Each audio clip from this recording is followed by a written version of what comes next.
Emiko by Sabeth LemonDrop. Chapter 1. A New Slytherin Student. If I could have everyone's attention for a few moments, Snape hissed to the Slytherin common room. All students present fell silent. This is Miss Emiko Takahashi, our new foreign exchange student from Japan. She has traded places with our own Miss Parkinson. I expect you all to treat her like one of your own, as the Sorting Hat has demanded that she be placed here. At this last comment, the room seemed a bit more relaxed. The new girl was undoubtedly one of their own. Snape placed a hand on her shoulder, a touch which some of the students noted as odd, before snapping it back and whisking himself away towards his chambers. Emiko was left standing uncomfortably. She was a tall, curvy girl. She had not yet received her Hogwarts robes, and so was dressed in her regular attire. She was wearing a tight pair of jeans, which highly complemented her muscular hips and thighs, a loose t-shirt with a Super Mario 1-Up mushroom logo, and a long corduroy jacket. Her black hair was short and intensely layered, with strands that spread about her sharp, oval-shaped face. Long, dangling earrings of jade and sterling silver hung from her ears, and 5 brightly colored bangles decorated her left wrist. Her right sported a gray, digital watch, and a bracelet with beads painted blues, greens, and pinks. A blue fuzzy hand-knit scarf was wrapped tightly around her neck. "Hi, everyone," she said, waving her right hand lightly. Draco Malfoy took this opportunity to step forward. He eyed her completely from top to bottom before sneering. "Some outfit you got there. Looks like a pack of teen pop muggles hacked you up. Where are those nice schoolgirl outfits you Japanese are supposed to wear?" "Oh god, not that question again." Emiko sighed, rolling her eyes. "Look, I know how badly you must want to ogle my thighs, but I think I'll save you that privilege for after I know your name. So, what is it?" Malfoy grinned. Now this was his kind of woman. "Malfoy. Draco Malfoy," he said, sticking out his hand. Emiko shook it. "Honored, Mr. Malfoy," she mocked and bowed. Many of the students in the common room shrieked with laughter. As she rose from the bow, she flicked her hair back and grinned in Malfoy's face. He caught the scent of lavender from her hair when she did this. "Who's here in the 6th-year girls' dormitories?" she yelled to the crowd, peering over Malfoy's right shoulder. Several girls giggled and stepped forward. "Mind showing me to my new room?" she asked them. All of them nodded and began scurrying up the staircase. She lightly nudged Malfoy's hip with her own as she skirted around him to follow the girls. When they had gone, Malfoy turned to Crabbe and Goyle. "Boys, I think we've just received a fine new piece of tale for the Slytherin house." Chapter 2. A Talk with an Old Friend.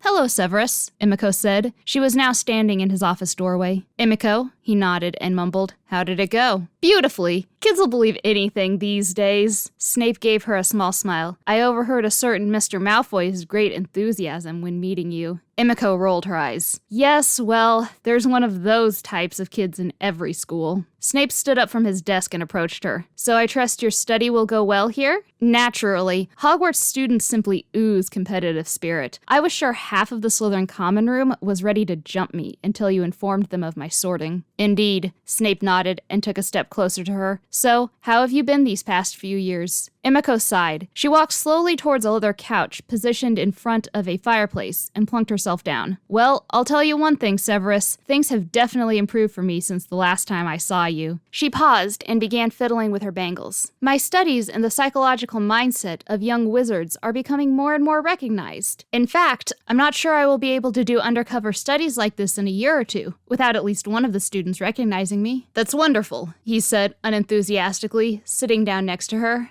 "Not the answer you wanted to hear?" "No, not really," Snape replied, trailing off. After a long pause, Emiko took a quick breath and said, "Sean and I broke up." Snape sat up rather abruptly. "He did? I mean, you did? Why?" Emiko gulped. She slid closer to Snape and whispered in his ear, "You know why, Severus." He turned towards her and, taking her hand in his, pulled her into a light embrace.